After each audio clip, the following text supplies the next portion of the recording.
around or move your finger around the screen, you'll be able to see that chat feature or that button. Click on that button to type a message for the presenter. So Jack, I'll turn it over to you. All right, welcome everyone. Thank you for joining us. Just a couple, thanks Lance for the help there on Zoom meetings. So this is our virtual training and education presentation sponsored by the North Dakota Water Resource Districts Association and the North Dakota Water Education Foundation in partnership with the State Water Commission. So the series of presentations is in lieu of our summer meetings, and it's also, I guess, replacing our statewide training presentations that we did in 2018. We were going to go on tour and do 5 presentations in different areas of North Dakota, but we replaced it with these virtual presentations due to the COVID situation. So thanks for joining with us. I would add that Julie will keep track of the water managers who are participating today. And if you're calling in by phone, we'll need you to give Julie a call and let her know that you were on the call, since we don't have your name associated with your phone number here in the Zoom meeting, so that we can keep track of water manager training.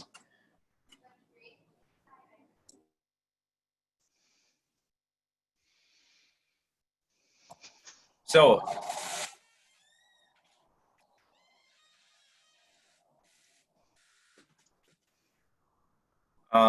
I want to introduce our presenter, Dr. Duane Poole. Duane Poole joined the North Dakota State Water Commission in March of 2019 as a resource economist. His job duties include implementing economic analysis for cost-share program projects. He received his bachelor's degree in economics in 1991 and his master's degree in environmental and natural resources economics in 1994, and completed his PhD from the College of Natural Resources at CSU in 2004, focusing on the application of spatial analysis to natural resource and environmental economic issues. He started his research career applying economic analysis to floods, tsunamis, hurricanes, wildland fires, seismic events, hazards, mitigation, and public policy at the Natural Hazards Assessment Lab in the economics department. He taught economics while at CSU and as an adjunct affiliate professor for Rasmussen, teaching environmental science and economics, and the University of Mary, teaching graduate economics. Welcome, Duane. Thank you so much for helping us get a better understanding of the economic analysis requirements that were imposed by the state legislature in 2017. Dr. Poole will discuss the processes and an example of entering a project through the State Water Commission's economic analysis process for water conveyance and flood-related projects.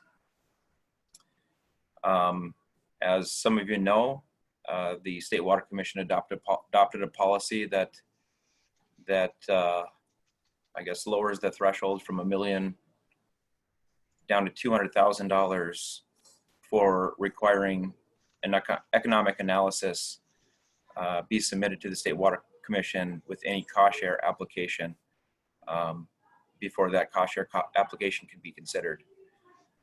Dr. Poole will also describe the economic analysis process and review the State Water Commission worksheet that projects can use for submission with their application. So with that, I will turn it over to Dr. Poole, and as Lance indicated, if you have any questions, shoot a chat to either me or Lance or the group, and we will interrupt Dr. Poole during his presentation when it would be appropriate. So.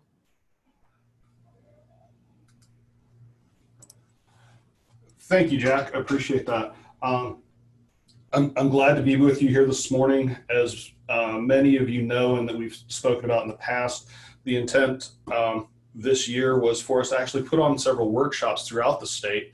However, COVID got in the way of that, and this is a great opportunity to work with the District Association, the Education Foundation, to basically leverage their efforts in outreach to you guys to allow us as a state agency to do these workshops that we know have been needed along the way, and that we've had plans to distribute out on the local level for a while.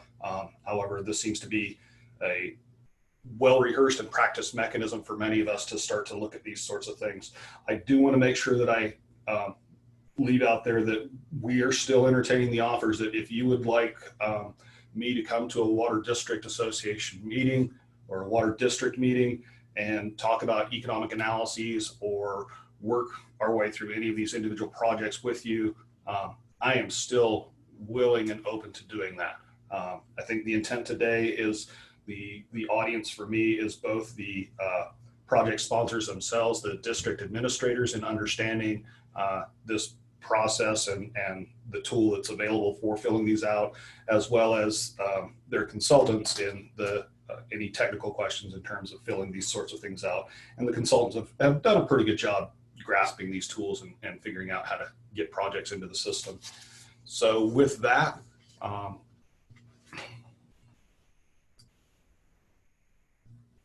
one of the things that we like to start off with is an expression of gratitude. And I really want to start by saying thank you to Julie Ellenson especially, and the North Dakota Water Resources District Association for providing this opportunity to talk about economic analyses and walk through an example of EA with you. I'd also like to thank our state water commissioners for their support and insights as we began to implement this process that was legislated in 2017.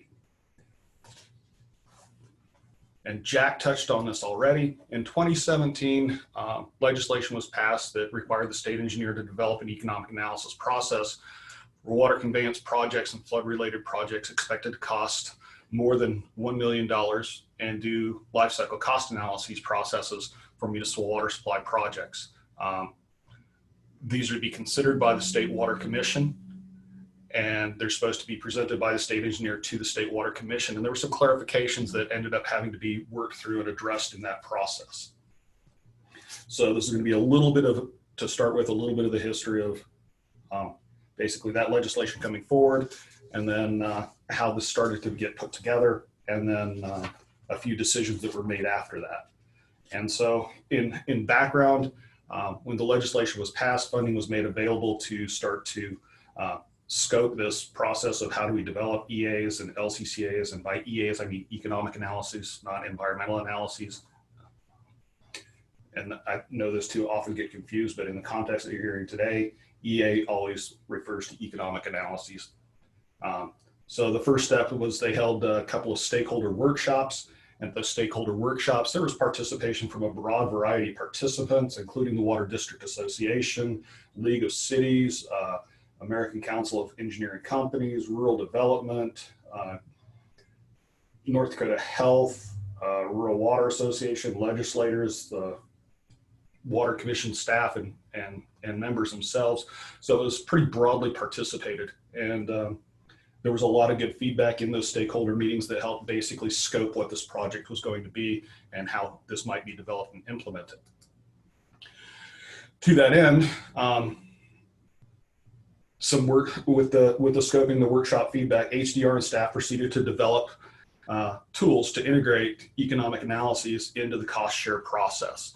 And in order to do that, there were several benchmarks that they needed to hit, and including those were the development of a guidance document to provide background, sideboards, how the process is supposed to work, and instructions on how to run the models that would be developed for this.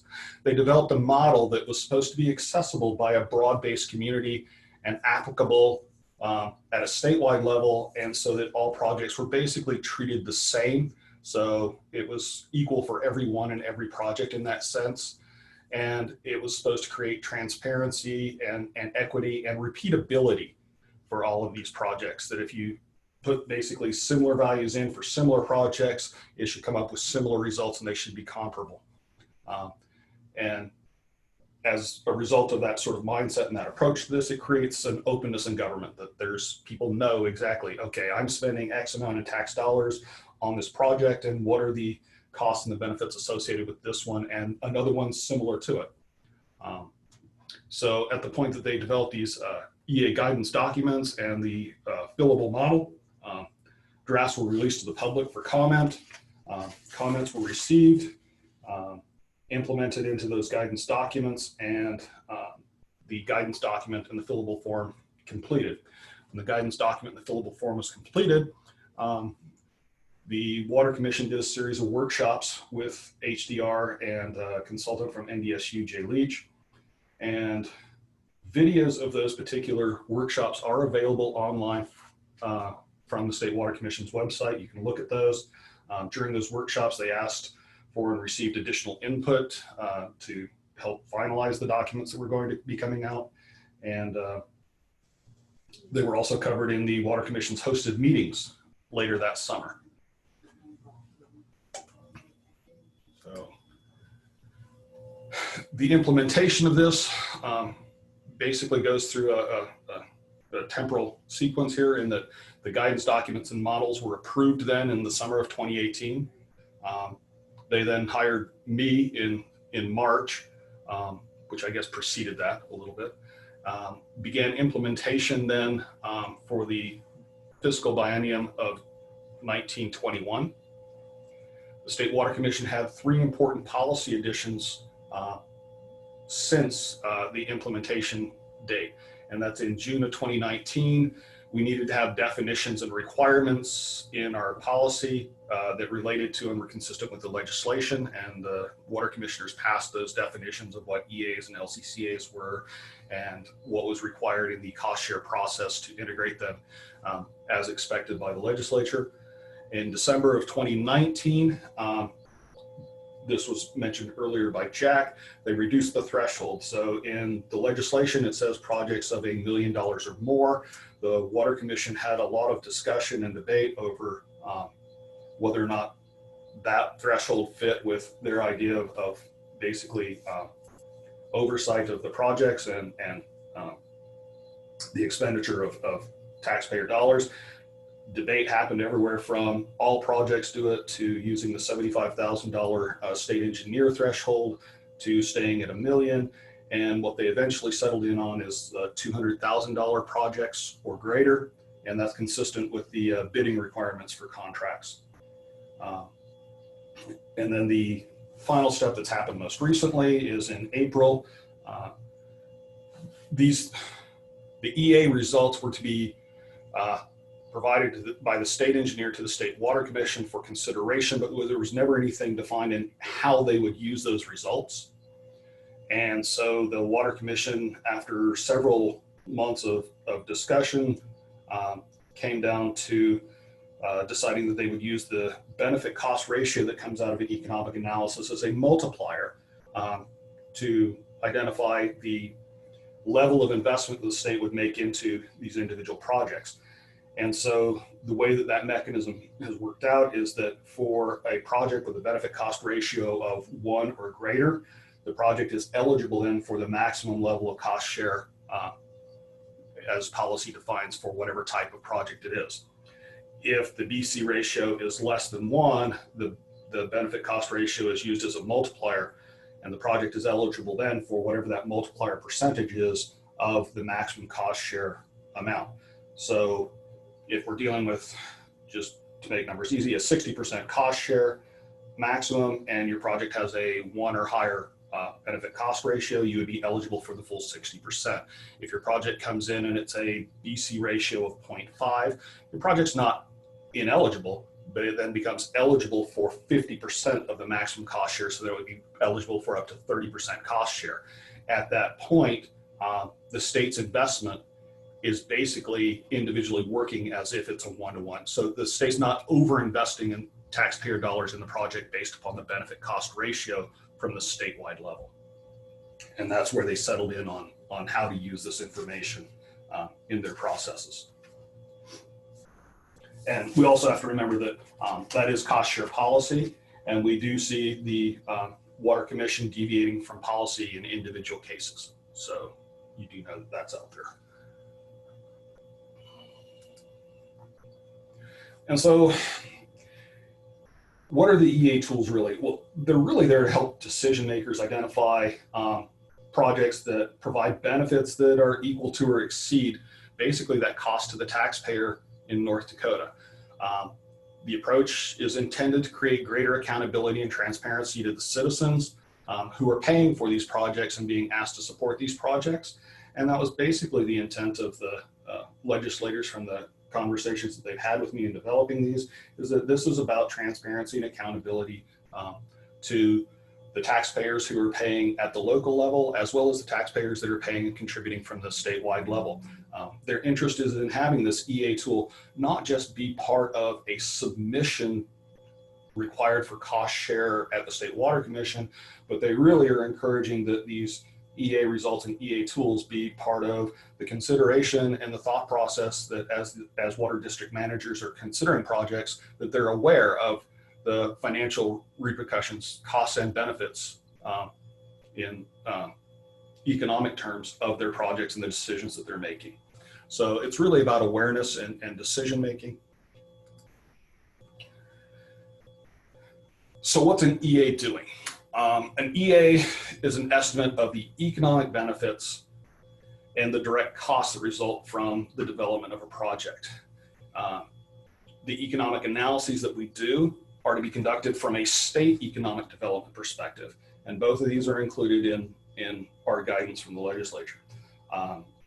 What are benefits that we would include in these things? It would be things like reduced agricultural inundation, reduced numbers of days of inundation, earlier ability to plant because of a project going in, less direct or indirect crop loss as a result of mitigating inundation floodwaters.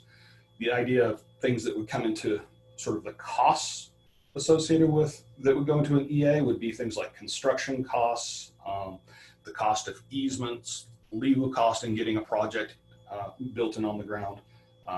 You'll see more of these examples of the different costs and benefits that we've included in the model when we open up the fillable model. But contextually, that's the idea as to where we start to pull the costs and benefits that go into filling out one of these EA models. Just to touch on something that frequently comes up as a question. In economic analysis, and specifically with flood control projects, there are two ways to prevent losses. And what you're doing in preventing losses is you're either preventing the loss of the capital asset or the loss of the financial asset. And so when you think about economic analyses and what we include and what we don't include in economic analyses, I'm often asked about the idea of including flood insurance payments or the avoidance of flood insurance payments as a benefit. It's actually two sides of the same coin. And so if we include those avoided payments for insurance, it's actually double counting. So you can actually take the money and invest it and build a flood wall to keep a community from flooding. Or you can financially insure yourself instead of protecting the capital asset. You can financially insure yourself for the financial loss of that capital product, which would be the insurance payment. So you can do one or the other. If you look at both, it's redundant. So would you build a flood wall and have the insurance payment? No, it's redundant, but it's also redundant on the other side of that same coin and would be considered double counting. So we can look at the idea of physical structures, walls, dikes, those sorts of things in terms of protecting an asset. And those are the big dollar projects that we think of all the time.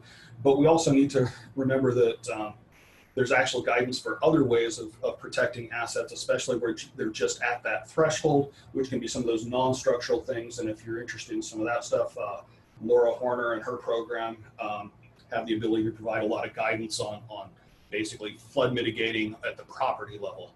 And I encourage you to reach out to her and her program and basically figure out what tools are available to you beyond just the large capital projects like cost share.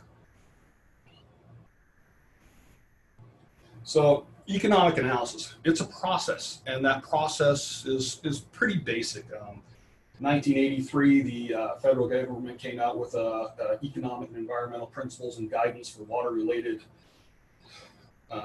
land resource implementation studies, and that's basically considered one of the starting points of the processes that we use and how we develop this process and what's included, what's not included.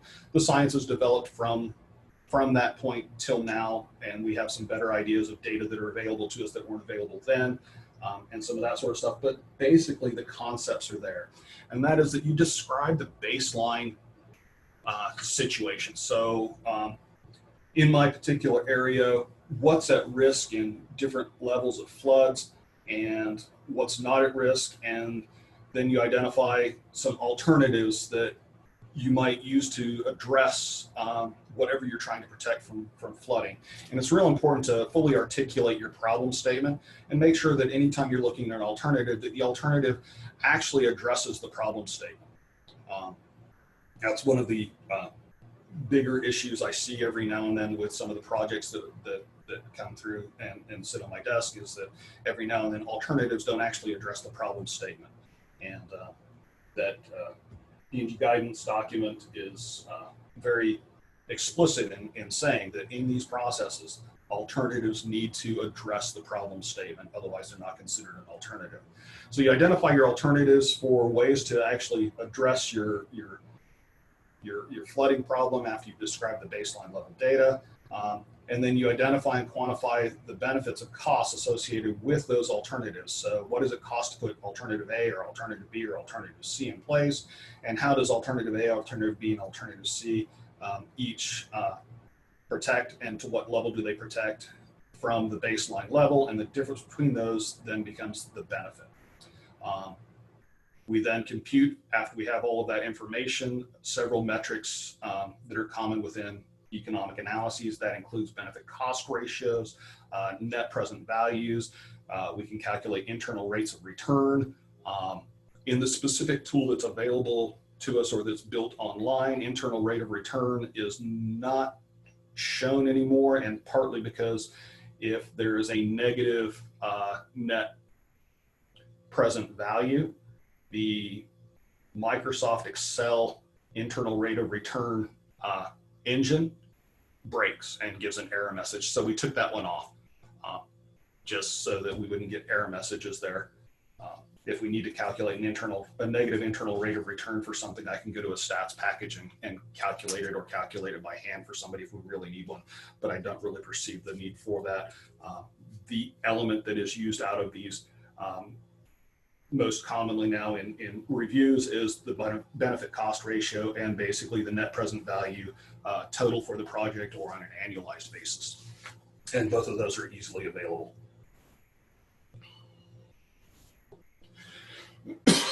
Pardon me. So what are some of the metrics that are here in the benefit cost ratio? Calculation. So to get to that metric that is the benefit cost ratio, we need to look at the present value of the benefits divided by the present value of the cost. To get to present value, we need to bring everything back into today's dollars. And so we use a discount factor for making sure that if we put aside money for this today to pay for it in the future, it gives us enough money in the future to purchase whatever this element is in the future. We all understand the concept of time value of money. That's why we all invest in IRAs and 401ks and those sorts of things, because we get the time value of the growth of that money. So we have a present value formula, which is the future value divided by 1 plus the interest rate raised to the number of years. So whatever period in time, today I'd have to put aside $20 if I need $50 20 years from now at a specific interest rate. That's the idea. And then net present value is basically the present value of the benefits minus the present value of the costs.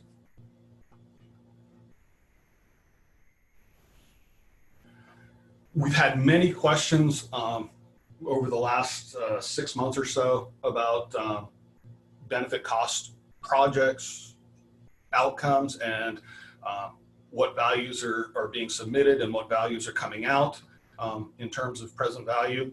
And so I put together a quick review of the submissions of projects on their submission date and the final benefit cost ratio on the projects that have come through the Water Commission since June. And here's a list of basically those projects. So you can see through here that, yes, there are some changes in benefit cost ratio. It's been getting tighter as time's gone on. So temporally, it's earliest at the top to most recent at the bottom. And there are only 3 projects in the whole list that actually came out then with a negative benefit cost ratio as a result of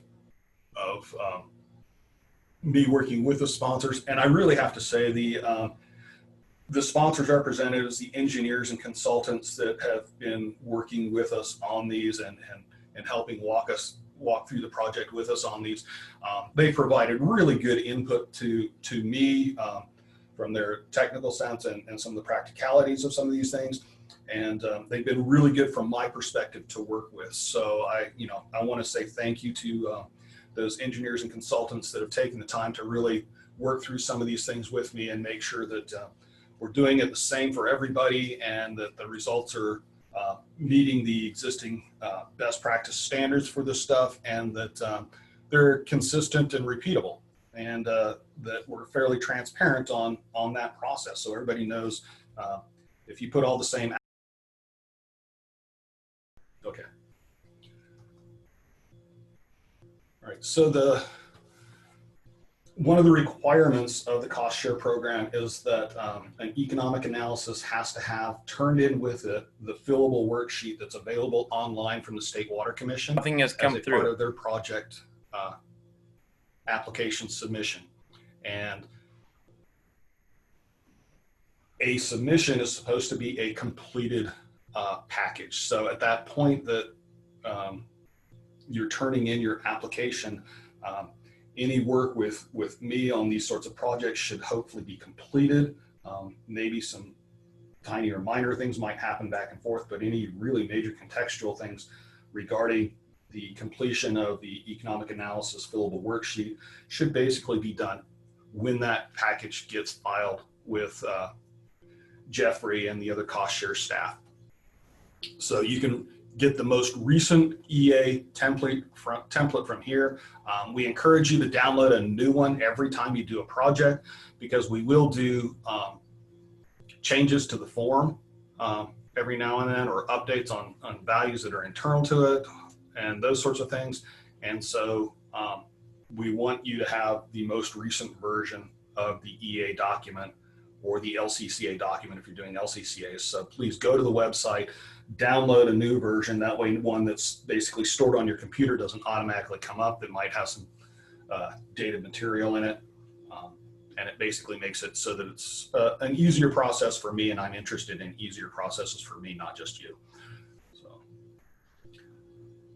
I will go through an example here in just a second. This is going to be an awkward moment right now. I'm going to stop sharing my screen on this, and I'm going to open up the website for the State Water Commission.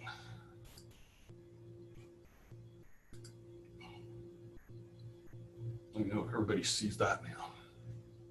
Do you see the State Water Commission website now? Yes. Okay. So on the State Water Commission website, here's the general, just walk into swc.nd.gov. The link that I gave you actually takes you over here to project development, economic analysis. So you can get to these just directly off the website going through the project development tab, or you can use that other link that I gave you directly. And for the life cycle cost analysis, similar to the economic analysis, you can go into this particular dropdown. And so when you get into this page for the economic analysis off the project development tab, it provides several different things. I mentioned that that video from the workshops was available. That's this down here. So you can actually launch that and watch your way through that video. The actual spreadsheet is this one right here, the economic analysis worksheet for evaluating flood control and conveyance projects. And then the guidance document.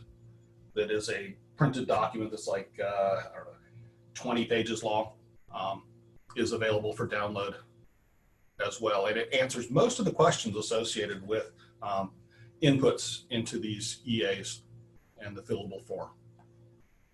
So I just want to make sure people knew where those were, how to surf to them, and what they're looking for when they're looking to. Some of our presenters found last month is a, there you go. So, give me 2 or 3 tries, I'll get it right eventually. You got it.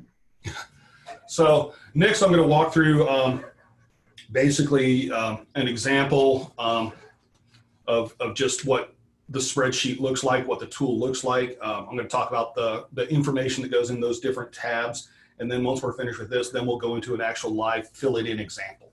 So this kind of walks you through the process of filling this out without the details of filling it out. And then the next one will actually be opening a spreadsheet and going through the details of filling it out. So, where's my mouse? So on the first tab, it's a title page. And if you open up that title page, it in that red down at the bottom tells you what the version of it is. And so if you do have a version on your desktop and you've already filled it out and it's been sitting there for 6 months and you're getting ready to turn in your project, if you download the most recent version off the website, this is where you would know whether or not your version is still the most current version. So you just compare those 2 dates. Then there's another tab, which is the how-to tab, and inside that tab are some specific guidance on entry of data into the other tabs that are in here, as well as if there's something significant or new or that you need to pay attention to, we will put a note in this particular tab for the users on inclusion of some value or the calculation of something in a specific way, if it has become an issue that's resounded with enough people that it's like, oh no, we need to address this on the input side, or if there's been a significant change in the document itself, so that the users are aware of that. So this is kind of that walking into a page, understanding if anything's changed, or looking back specifically and getting some very general guidance on how and the use of each of the tabs. The next tab is the project overview, and the project overview page basically has exactly that, just high-level information about the project, the contact person associated with it, and here I put in, just for the fun for the civil engineers, John Smeaton, a phone number contact for that person, an email contact for the person who I would contact with regard to the filling out of the EA. So this isn't necessarily the project sponsor themselves. This is, if I have questions as I'm going through this EA, who should I talk to or who should I contact? And then it's a basic name of the project, and then a short description of what the project is actually doing. So in this case, town of Leeds, an agricultural drain, construct a legal drain to mitigate overland flooding of both agricultural and urban areas. So this would be kind of a mixed project. And then the city of Leeds in England, but I put it in Grand Forks County because that's a drop-down menu and you only get the North Dakota counties. And a population is entered there, and then basically a project area. So some ideas to where that project is to give us the ability to go on Google Maps or to literally go visit the site, that sort of thing, if we feel the need to get better context on what's going on there. And then some basic construction cost estimates, and then a total cost. So these orange cells that you see up here in this little key at the top, an orange cell is one that the users are able to put input into. The gray cells are locked. Those are cells that automatically calculate and fill from within the spreadsheet. Many of the tabs in the spreadsheet are physically locked. And as we go through the spreadsheet later, don't let me forget to point out why we have some of these things locked. And it's not that there's anything we don't want you to look at or anything like that. It's that there are enough sheets in here that are pulling values from one another, enough calculations in here that are pulling values from different places or other cells that if something gets changed, it'd be a nightmare trying to calculate this stuff out or track it back out from that sense. So basically what we're locking down are the things that are values that are should be stationary in this thing unless there's a substantive reason to change them, which we're open to, and things that link to multitudes of calculations that if somebody changes something or accidentally hits enter in a cell, it could basically screw up the values in the whole sheet. So then, so we have the basic project construction costs, which is, construction, real estate costs, which would include things like easements, planning, engineering, design, construction management, and contingency categories. And then we come up with total cost. And then we also have the annual operations and maintenance. This is one of the areas where it's sometimes I think overlooked, and a lot of people put in 0 for operations and maintenance. And everybody knows if you're on a water resource district board that, yeah, drains take maintenance. So these should rarely ever be a 0 value. There should be maintenance associated with these projects. And then there's some basic larger scale area inputs into here, and that's, average hourly wage, hours per person, persons per business, and those are all statewide values that we pull from the Department of Commerce to put in here from that source. And then the roadway repair cost per mile comes off some other published documents for the area as well. Oops, the wrong way. There we go. So then the next tab is the inputs tab. So that was the overview tab. These are the more direct inputs, the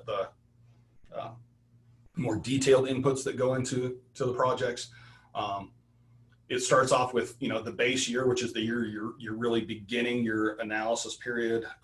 How many years it takes to construct the project from that base year. So it basically says if you have a 5-year construction window and you say your base year is 2020, then we expect construction starting in 2020, and then it figures out the allocation of construction costs out for that next 5 years if it's a 5-year construction cost project. And then the project costs are pulled from other places in the worksheet. Then you set the intervals of the flood return periods. Oops, my mouse is jumpy right now. My finger's jumpy, actually. It's not the mouse. Don't blame it on the mouse. So we set the intervals, and you can look at 2-year, 5-year, 10-year, 25, 50-year, 100-year intervals as to when the recurrence level for the analyses is going to happen.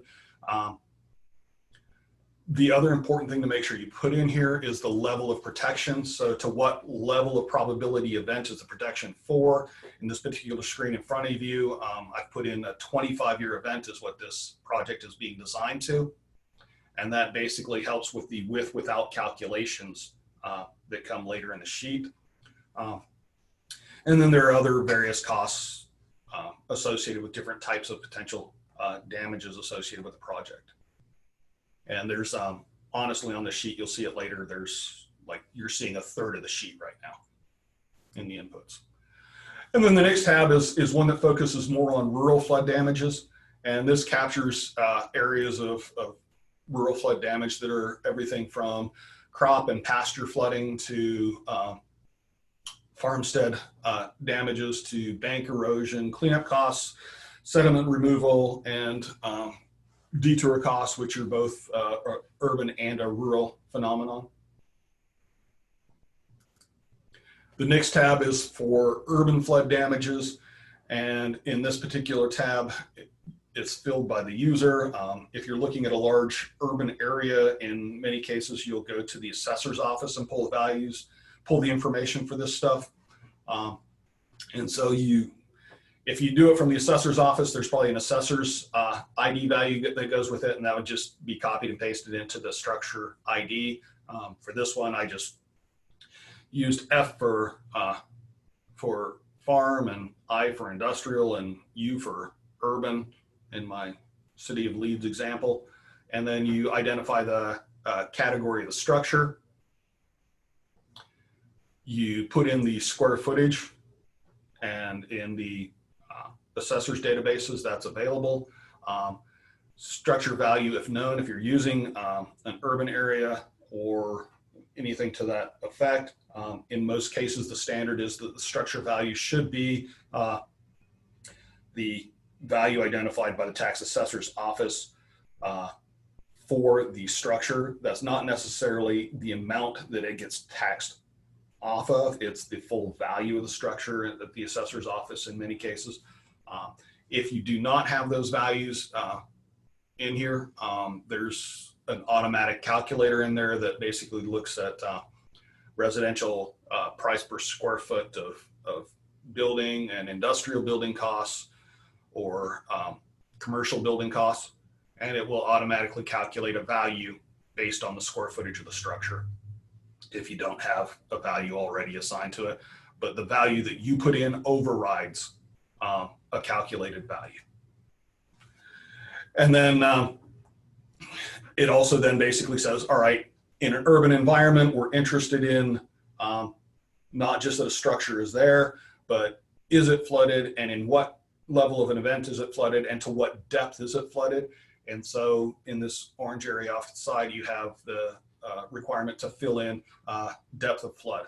And that then goes back to the depth damage functions from FEMA and calculates then the damages associated with each individual structure and starts to sum them up. If no damage occurs to a structure, we have the no data value, basically the value that says ignore this input in this case is -9, and that's in the little instructions up here above. So please use that -9. 0 will work, but -9 actually has an error handler that's a lot more bulletproof, so we can be sure that something doesn't accidentally slip through, hopefully. There's another tab that I don't put in here, but some other consultants have put in here that I found very useful and valuable. And so since I have potentially multiple consultants and district managers who might be involved in filling these things out on the phone, I thought that this would be an opportunity to let them know what some of their counterparts have done that's been useful both for them and for me. And that is they add an additional tab that some of them call their assumptions tab, some of them call it a justifications tab. And so in this particular example, there's one place to put in detour costs. In this example, this person had multiple detours associated with the same drainage project. So what they did in here was they actually showed each of those crossings and the detours associated with each of those crossings, calculated them into an average so that they could have one value to put then into that input area for the spreadsheet that takes one value. So then that then accounts for all of their detour issues, having 4 different crossings. So if there's some modifications or justifications for doing some things or changing some values, it's always good to document those. Saves lots of questions on my part later, and it also documents them so that when I go back to a project sponsor that filled this out 3 months earlier, we can open up this tab and they go, oh yeah, here's what I did. And I think most of us have been there. The results tab is the tab that's open and visible to everybody, and it's the one that they tend to jump to. I focus on the inputs in the process and don't worry about this too much. But I know that from a project sponsor's perspective, you're in a hurry to get to here and see where things are going. This tab basically brings out present values for you in a variety of categories that may be of interest to you. And then it also comes out with the basic benefit cost ratio over on the right-hand middle section of the form, and also describes net benefits. There is another results tab that I put in here that's actually a review tab. And that review tab it pulls data from the other areas of the form. It is a hidden tab in the tabs. If you want to open it up and see what's in there, it's in there on all of these spreadsheets. Just all you have to do is unhide it. However, almost all of these, there's nothing filled in basically anywhere for the most part on this sheet, because this is all then generated by me. But this is the form that you see that goes out to the commissioners in those packages. And I just wanted you to know that it's in there. You can look at it if you want. It's hidden to start with until you start filling all this stuff out. And then it pulls the benefit cost ratio and the net benefits and the various costs and those kind of things from the spreadsheets as you start filling them out. And then all the comment areas and some of the description and that sort of stuff are edited by me individually and manually. And then I go back and on every single one of these that comes in, I have specific areas in the spreadsheet where I regularly go in and check values to make sure they're calculating right. And then I pick a couple random areas every now and then and just look at those to make sure that the sheets are still working properly. Or if I see a value that seems out of line, then I'll go back and try and figure out where that went sideways. So, so those are the tabs that are in this process. Kind of explain to you in the sense of why these tabs are there, what's going into these tabs. In the live example, we're going to put real values and real numbers in those tabs. So at this point, Jack, are there any questions? I'll probably switch to the live spreadsheet if there's not. Nothing has come through yet. Are there any questions? Duane, one of your spreadsheets, or the summary page, in fact, talked about the population affected. Does population come into the equation, or only in the context of the properties that might be protected? Okay, so on the LCCAs, users served comes into some of the calculations when we look at the cost per user for the water supply stuff. In the EAs, the population information is basically a data point that the commissioners had asked for in the past that's reported at the bottom of this form that basically shows population in the 2010 census to current, and basically shows the population then, now, and a percentage change per year for those areas, so that they can look at that and say, according to the Department of Commerce, is this a town that's growing, diminishing, staying the same? So it's just a data point and it's not used in the calculation itself. I have one question for you, Dr. Poole. In the legislation, I guess the BC ratio, what the State Water Commission should do with that number isn't necessarily defined. There's no guidance, but I understand the State Water Commission has adopted a policy in that regard. Could you please explain that, or perhaps that's coming up in your presentation? Yeah, I will try. The use of the EAs in the legislation was just a direction that the state engineer would provide it to the commissioners for their use. There was no intent in how it would be used. It was just to be used. And so the commissioners had to come up with, well, okay, so we're required to use this. What does that mean? And so that then was derived by policy, by the commissioners, and how they were going to use the BC ratio, or the economic analysis, and the metric they pulled from it was the BC ratio. Did that answer your question? Yeah, and for say a BC ratio under 1, maybe you could explain what the result would be.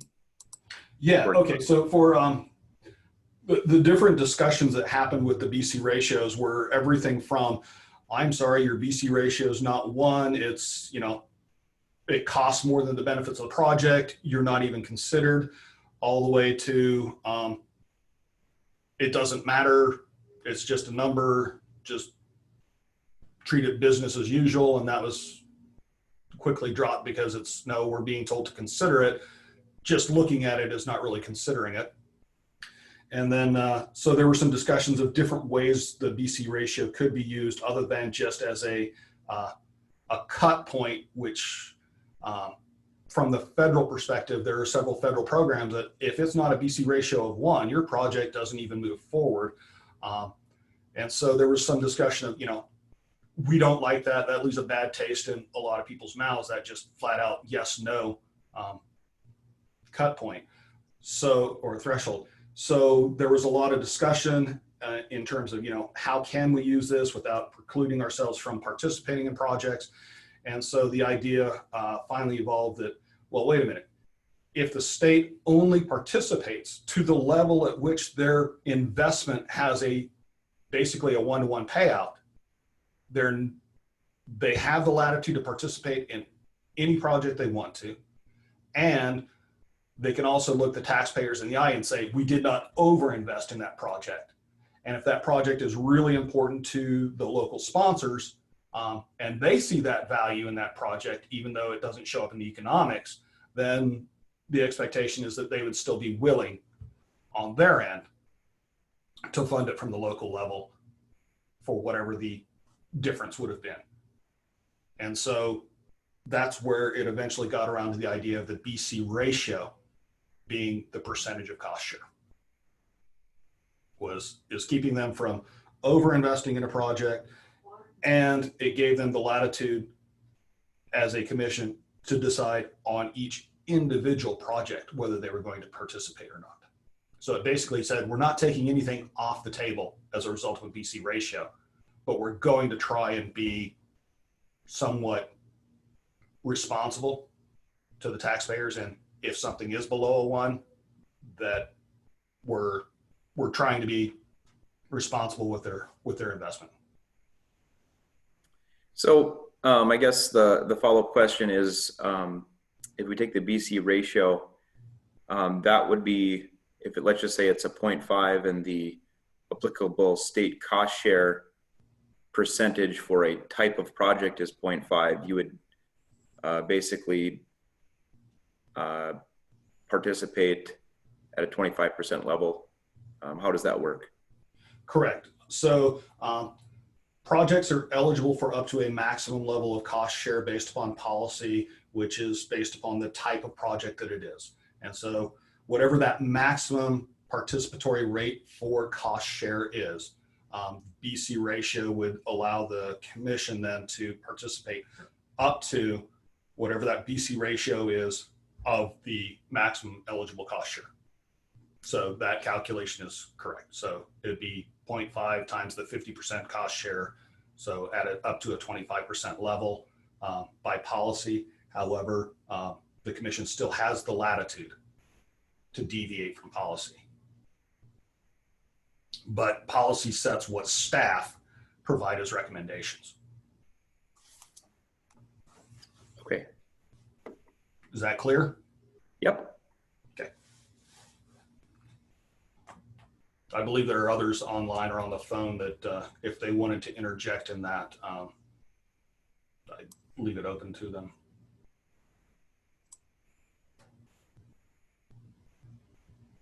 Not hearing anybody unmute. So, all right, so I'm going to share a different screen now.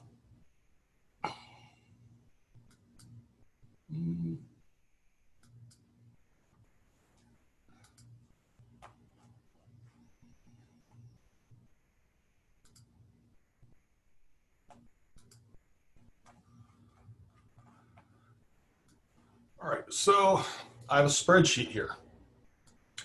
And this is a spreadsheet just like the ones that you would download off the internet from that site that I showed you earlier. And what I'd really like from the people participating on this call is for them to provide input as we kind of go through some made up world project. And the reason I'm doing a made up world project is because any individual project probably doesn't cover the scope of all of the different potential inputs or questions you might have. So basically every project starts off with this cover page. And so on this cover page, this analysis is being prepared by, I haven't gotten to throw Lance under the bus for a long time. So we'll put in the name of a project, and the name of this project can be, we'll stick with the father of modern civil engineering and make it LEEDS.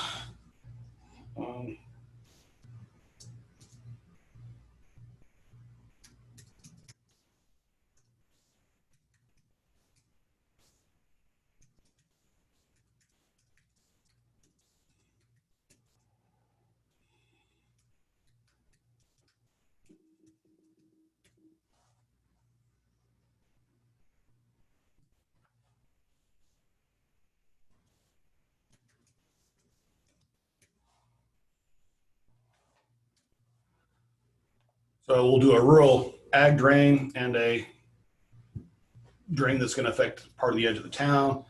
And needs water resource district. County Adams, that's fine.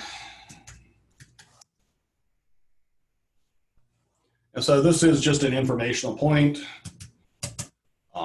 In that other sheet that you see, I actually pull the population information from the Department of Commerce's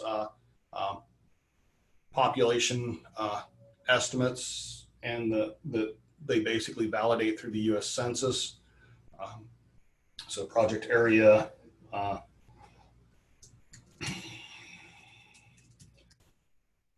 east edge of town, and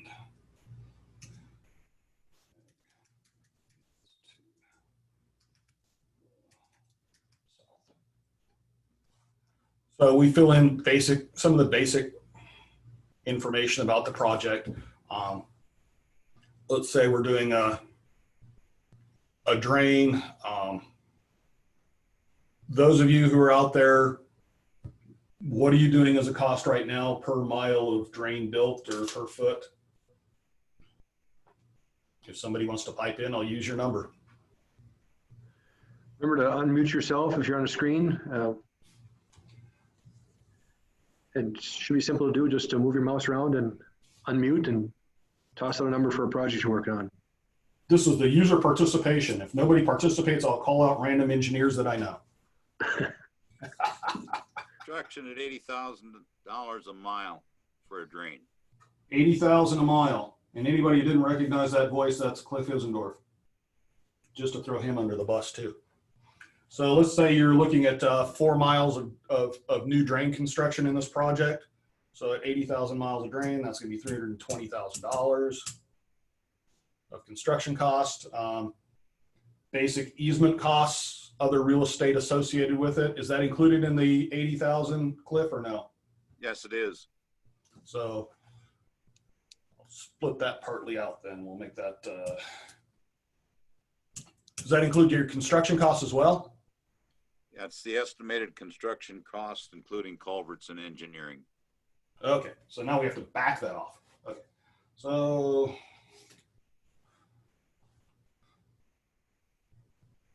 are your construction costs, or are your engineering costs running what percentage right now of basic projects? 15%. All right, so let's just put in.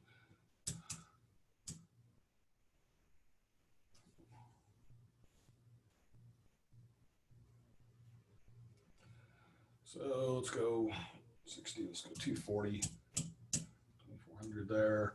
I'm going to put in just some made up numbers kind of close to it, Cliff, and you just tell me how far off I am.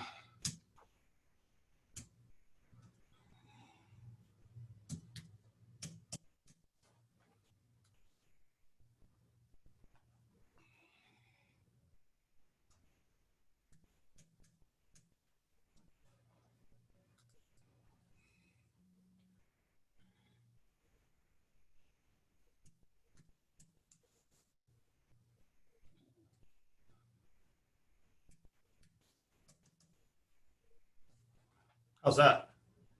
Looks good. All right. And then, Cliff, what do you usually expect in terms of O&M? Because I know you're pretty active in maintaining clean out and mowing of your ditches. On an annual basis, what do you usually need to budget per mile? And I know you don't do it every year, but you still have to think in that context. We probably run $2 an acre on the first, say, 10 years of the life of the project, and then 4 after that. So that's what your assessment normally is in terms of that. And so let's say this is a 4 mile drain. Looking 2 miles off to either side of it, you're looking at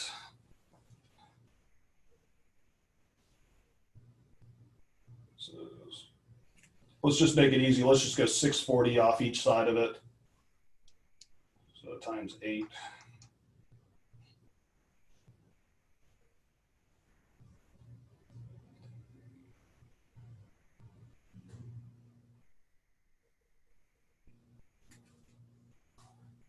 let's go with a really easy number and just say $2 an acre. how much? $2 an acre.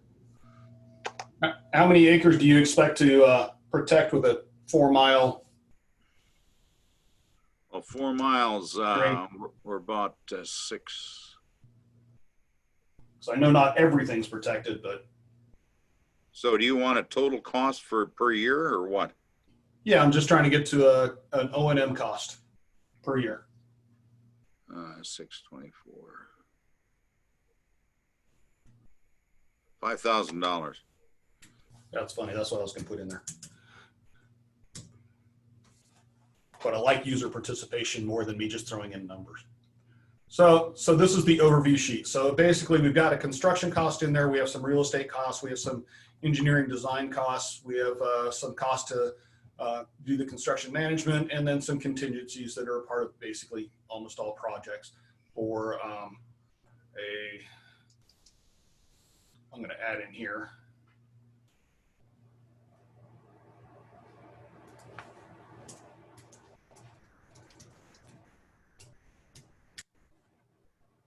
So we don't forget that point. So then we go to the actual project specific input costs. And on this one, I'm going to increase its size too. Is that readable, Lance? Or do you want me to go a little more? That looks pretty good. Okay. I'll actually go just a little bit less just so we get the whole thing in the screen. Hope nobody gets sick from my driving. Don't drink before this webinar. So, all right, so for a base year, we're going to put in 2020. Current discount rate, according to the Army Corps of Engineers, is now 2.75 in this year's document that came out. So, number of years to construct this 4 mile drain. Let's go with 2 years to construct it. And then let's look at 5, 10, and 25-year flood events out to a 50-year flood event. Let's say we're going to protect this to 25 years. Since we're doing this on the edge of a town, I got to believe that there's a more improved road or something going in that might need a road standard of a 25-year crossing at some point. So the basic information that goes in here is the lodging cost per day. This one was based at the state approved rates at the time that these were first created. So those might be adjusted. If you adjust those, then just a verbal description as to why those numbers are different over here or where those numbers came from. However, if you say that you're paying $287 a night for lodging in Hettinger, I'm going to assume you're pheasant hunting. So no, the values need to be reasonable. If they cause questions to be asked, then justify it. I mean, think about it ahead of time. And then there's an opportunity for consumptive and non-consumptive use to go in here. And consumptive use would be something like hunting, fishing, those sorts of things. Non-consumptive uses would be canoeing, bird watching, playing in a park, that sort of stuff. Golf would be a non-consumptive use, those kind of things. And then there are values that are published for many of these things that are available. If you need help finding a value for a consumptive use or a non-consumptive use that's a benefit to the project, let me know. I will help you find those values so you don't have to go searching for all of this. Some of the projects in other parts of the country, and one of the reasons why this is included in here, is that things like consumptive use, when you're doing some of these projects in places like Arkansas and stuff like that, these projects actually have consumptive use when the water is there, or during the season that the water is there, waterfowl hunting is going on at the same time. So something that's ponding water during waterfowl season might have a consumptive value associated with it. However, where we are, when most of our projects are accumulating water. It's usually not associated with any sort of outdoor recreational activity.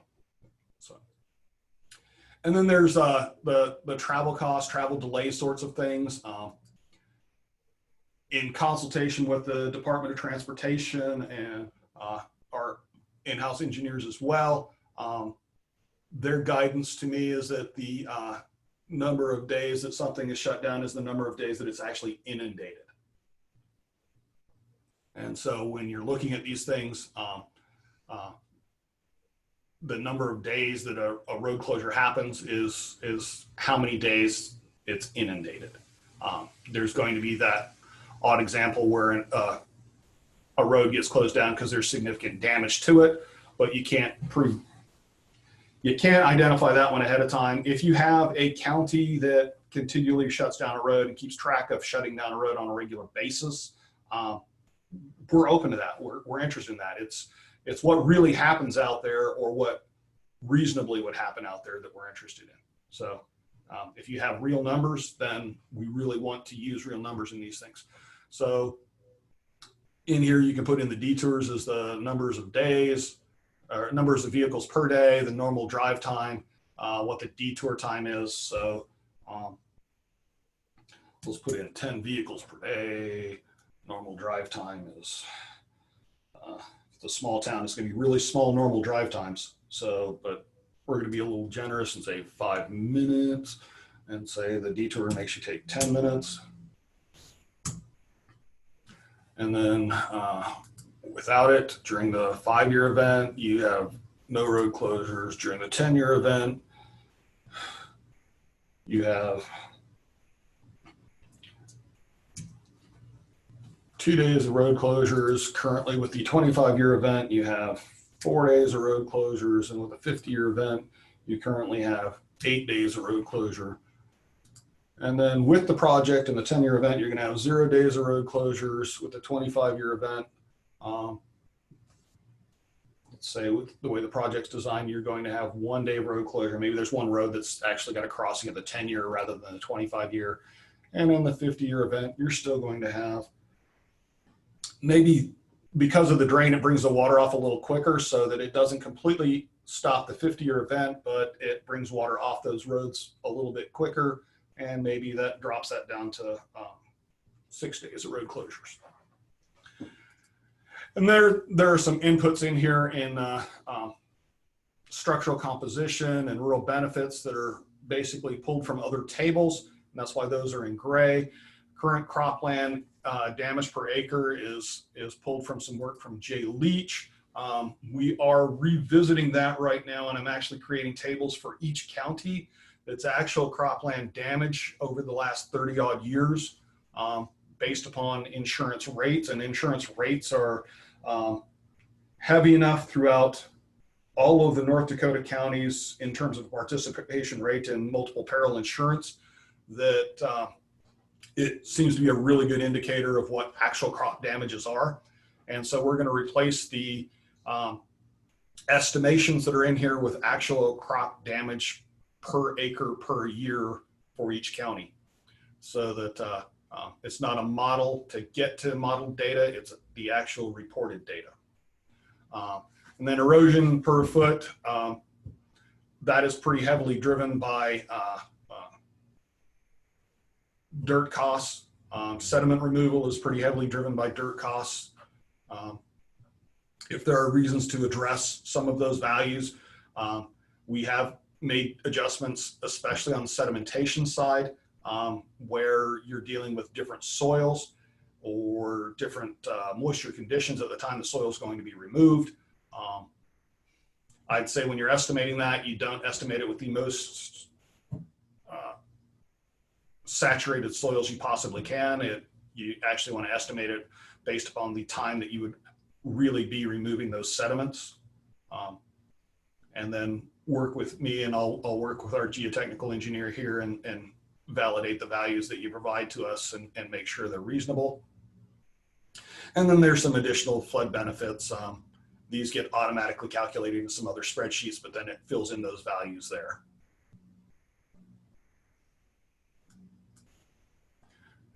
Then we have the rural flood damages page. So here's the one where the meat is really in this thing. So I'm gonna, Cliff, you're not bashful, and I know you well enough I can pick on you.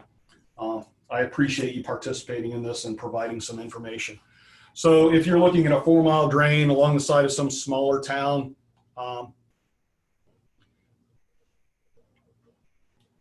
a rule of thumb, how many flooded acres on a 4-mile drain in your neck of the woods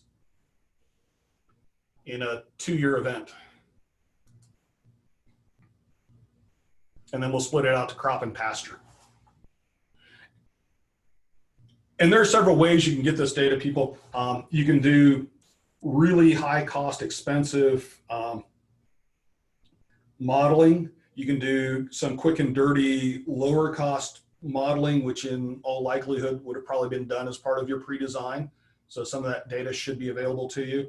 And then if need be, I mean, you sit out there with a map of your project area and say, oh, I'm Cliff, I've seen this happen 20 times in my lifetime. Here's the area, I can draw it on the map that gets flooded by this, and this area is flooded to about 1 foot, this area is flooded to about 2 feet.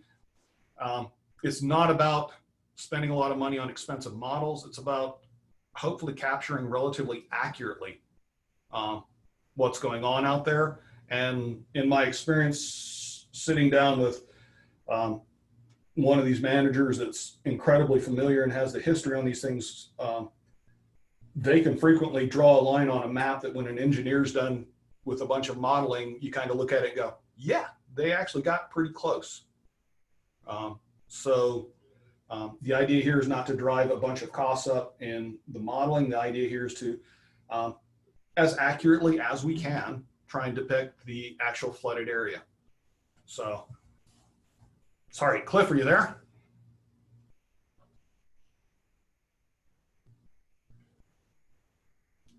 Did we lose Cliff?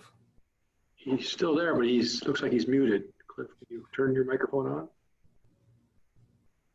Dude, but There you go. Oh, that was you were in for a second, then back. There you're back. okay, mine says mute, but okay. So the question is how do we figure out, and again, we're in Glacial Lake Souris, so it's pretty flat.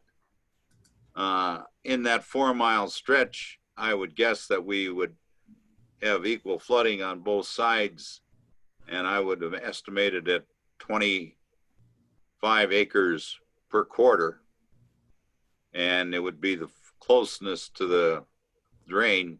So 1, 2, 3, 4, 5, 6, 7, 8 times 5, you'd have about approximately 200 acres in that 4 miles. In the 200-year event, or in the 2-year event? In the 2-year event, yes. So how many acres did you say? 200. 200, all of that ag, or all of that cropland? Yes. And you don't have a lot of pasture out there, so. Correct. In the 5-year event, what do you expect to flood on a regular basis? I'd go to 220. Would all of that be crop? Yes. This is based on continual cropping. Okay. On a 10-year event? 240.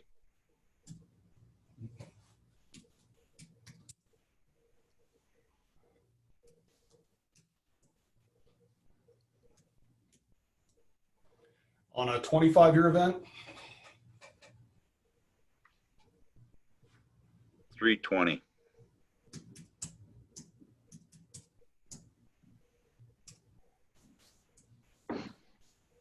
On a 50-year event?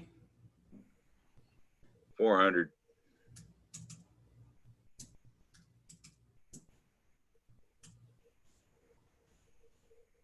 And I'm still assuming there's no pasture in it, so. No pasture, that's for sure. All right, and on a 100-year event? Would be all downstream. 550.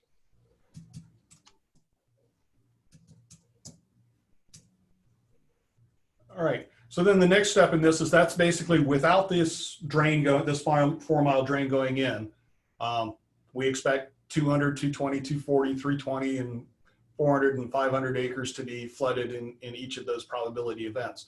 With the drain going in,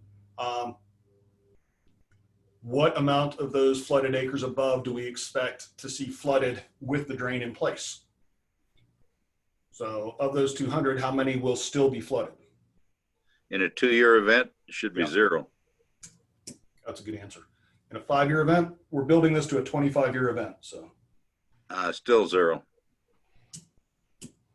actually, you build most of yours to a 10-year event, but we'll still do 25 just because I set it up that way. So a 10-year event. 10-year event, 5%. Or, oh, you want acres, excuse me. 10 acres. And a 25-year event. I would say 80. Because not everything is going to get avoided even with the protection. In a 50-year event, it's not designed to protect to a 50-year event. However, you still end up with some benefit at that level, don't you? Yes, we do. So I would say 150. 150 acres are protected or still flooded? Still flooded. Of the 400, okay. And then in the 100-year event, that's high enough, it's probably still going to be all of it. It just might not have as many inundation days. That is correct. All right, and I'm going to assume all of these are crop acres again.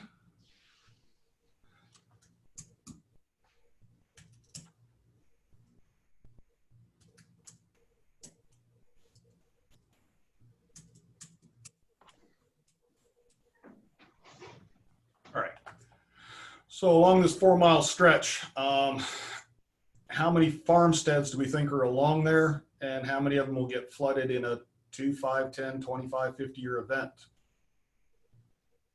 The 2-year, there should be 0. 5-year should be 0.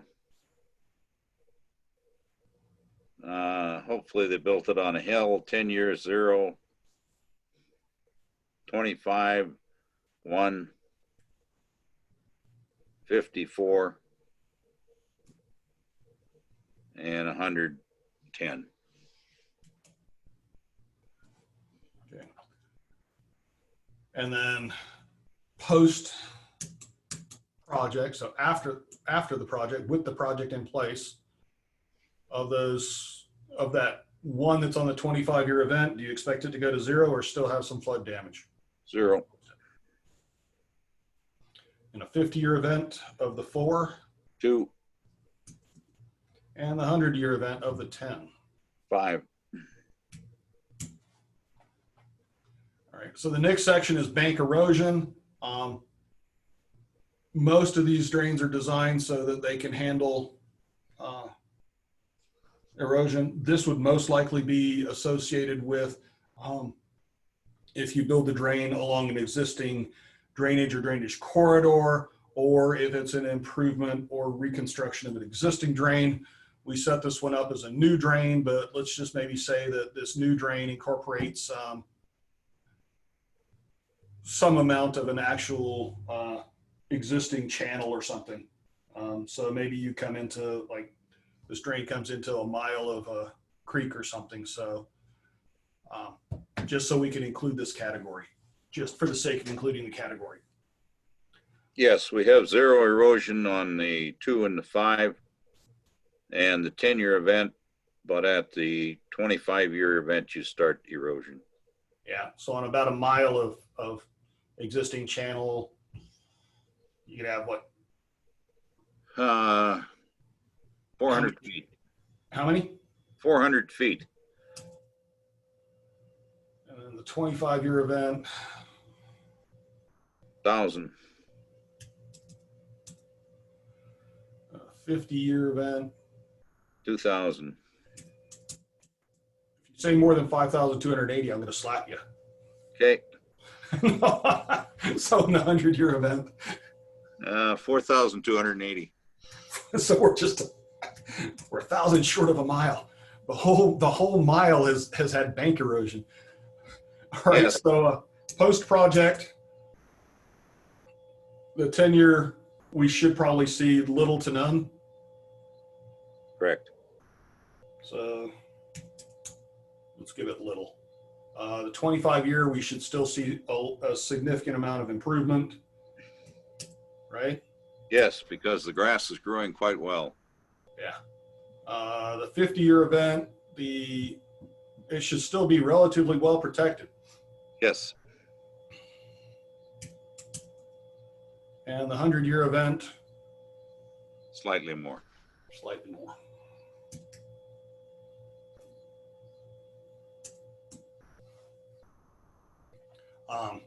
Since we put a mile of natural stream corridor, I'm going to guess there's probably some snagging and clearing associated if it's a natural stream corridor.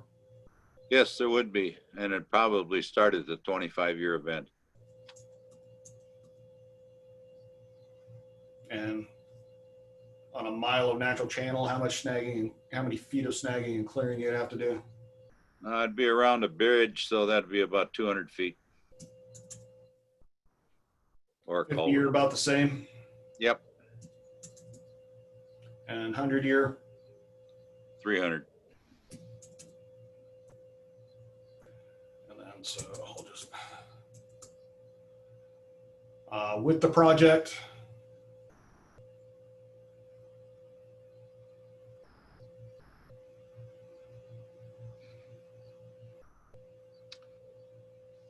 So what are we going to, sediment removal? No, it's with the project in place, how much snagging and clearing are you likely to have? Does it reduce snagging and clearing at all? I'm gonna I'd say it probably reduces it by 10% all the way through.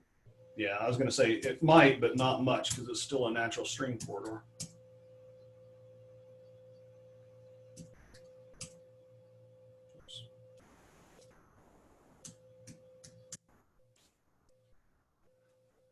All right, so, and then sediment removal, we'd be doing the same sort of thing as these. We can move through those unless somebody wants to just literally go through them for the sake of it. If you had a side channel where you were ponding off water, you would include water storage benefits here. And then this would be a place to individually input your vehicles and days and mileage. So you have, oh, I guess I put it in on that other side, but let's say during the 50-year, 25-year event, you had 2 days, or it's a 4 mile long channel. So let's say the road runs right through the center of it. The next road is 3 miles off to the side to get around it one direction or the other, because that would put it on 2 township roads if it's right in the middle of a township. So you'd have a 3 mile detour one direction, then your regular crossing, and then a 3 mile detour back the other way. So you'd be looking at 6 miles of detour. And let's say that's consistent in all of them. Number of vehicles. I don't remember what I put up there earlier, but. And number of days.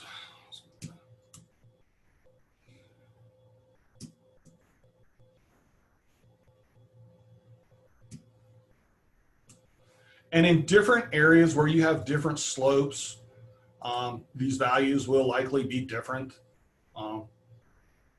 So the 25-year, there shouldn't be any.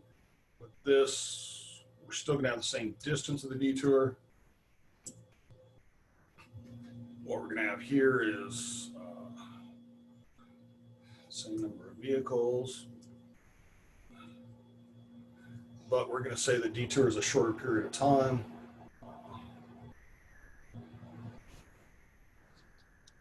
So there's basically the entire rural flood damage. I'm not sure how long that took us, but it didn't take terribly long to go through that. The urban flood damage, we'll just put in one single structure just to show you. So we'll do this as ID1.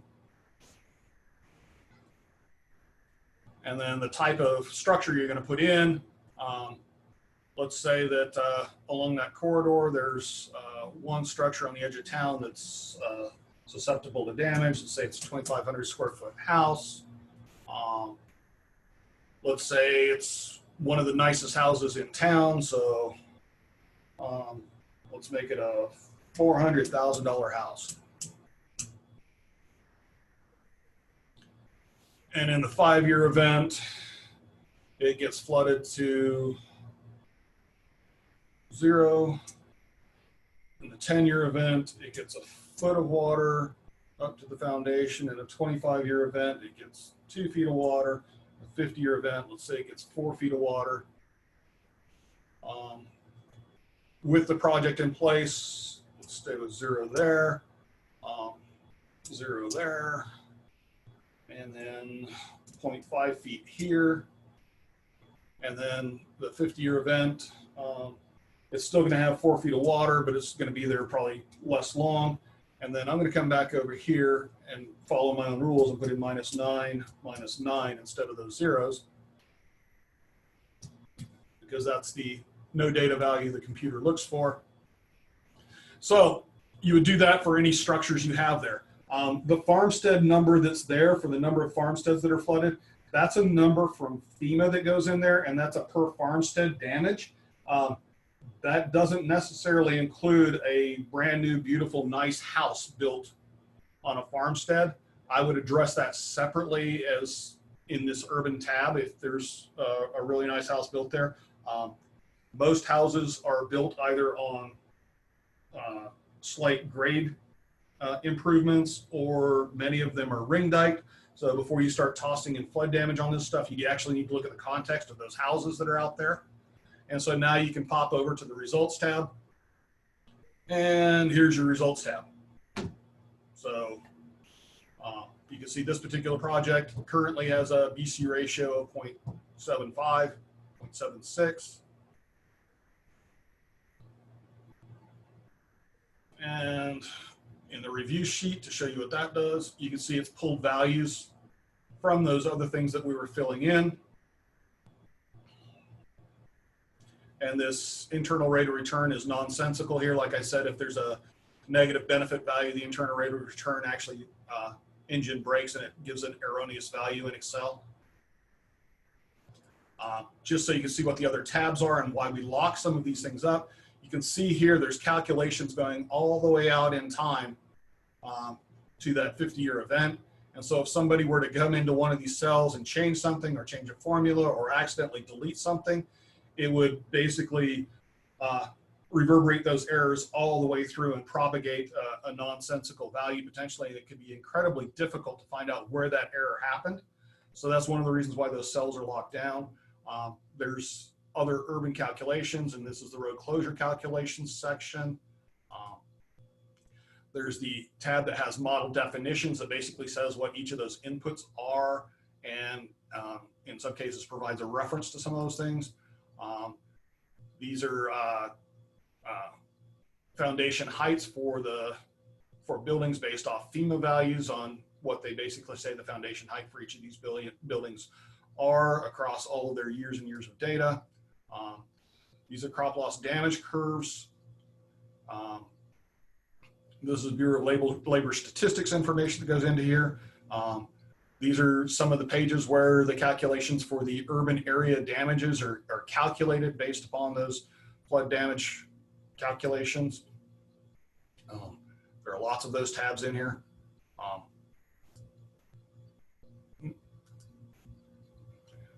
More of the structural damage curves.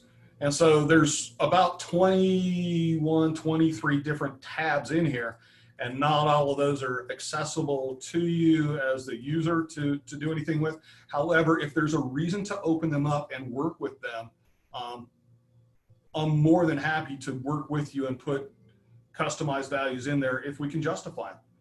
And that's the big thing, is just making sure that they're justified. But the reason for some of these values being statewide values, some of these things being pre-filled, is because this is a statewide tool and it needs to be applicable to a statewide user group.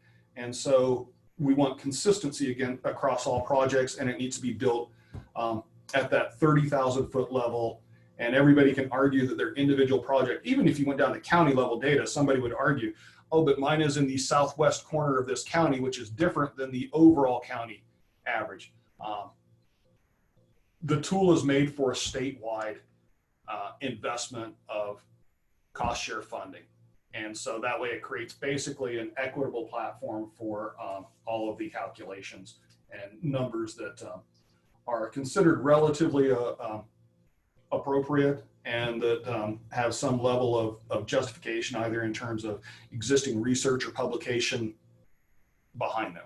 So when you wonder where some of those values come from, a lot of them come from FEMA, some of them come from peer-reviewed publication, some of them come from individual studies from NDSU and other places. So in terms of filling out the EA spreadsheet, I mean, that's literally from the user end what it looks like. We glossed over some things and basically using some rules of thumb with Cliff in identifying some values.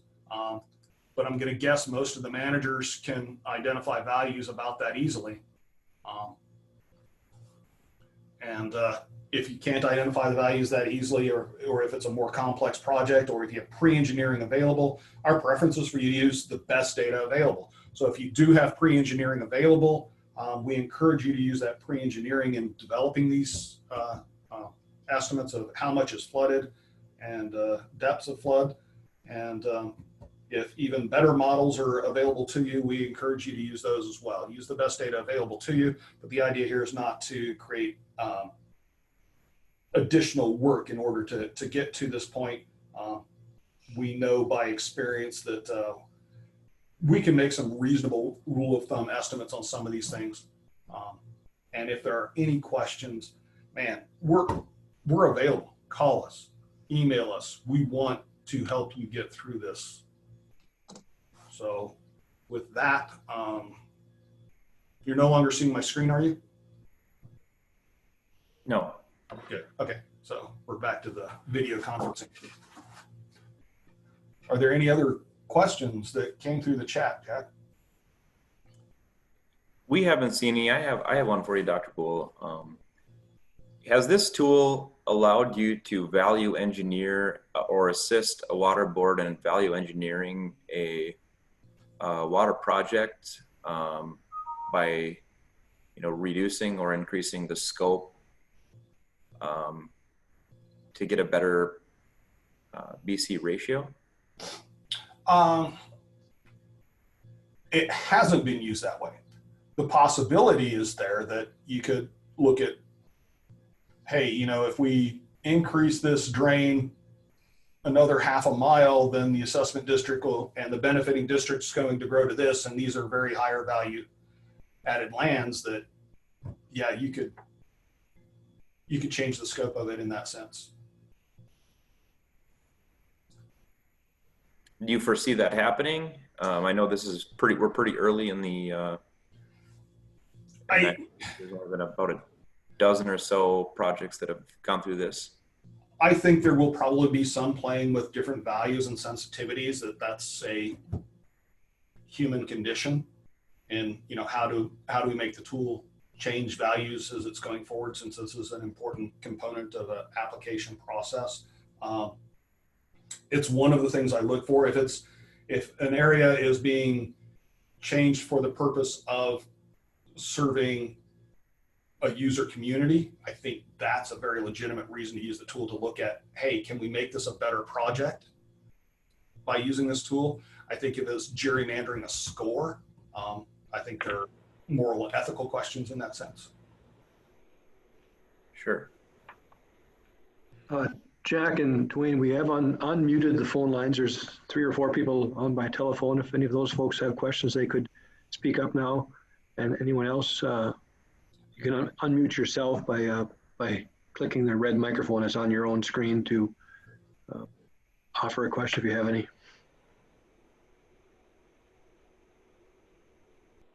I do want to say thank you to Cliff for stepping up and volunteering to provide some input. That was, thank you, Cliff. I appreciate that. I'm going to put up some closing thoughts then. reach out early. As early in this process as you feel comfortable, reach out to us and we'll engage with you and help work on these things. Remember, these have to be completed for your submission deadline. We are continually working on these, trying to make the tool better, and we're working on specific improvements. One of them I mentioned is the ag damage function. And then we can help customize some of these if your particular project warrants it. And I'm more than happy to work with you to do that. And if you need to contact me or any other member of our cost share team, please feel free to do so. And here's our contact information.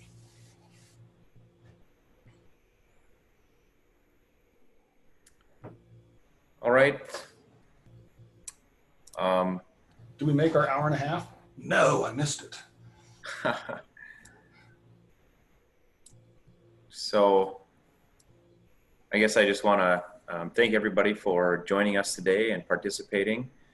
There is still time to register for tomorrow's presentation. If you want to go to our website, ndwater.org, and click on the virtual meetings tab. And then we have also put all the other presentations on our website. If you are unable to attend those, they are now available under the North Dakota Water Channel tab. If you have any trouble accessing that, please give Julie a call. And so, Dr. Poole, much appreciated today for joining us and giving us this lecture. With that, I guess we can end our presentation. Yeah. Thank you to the Water District Association, the Education Association, and the others involved in helping put this together. I appreciate the opportunity to reach out to our customers, which is, all those local taxpayers in the water district. Okay. Hopefully we see you tomorrow. Thanks.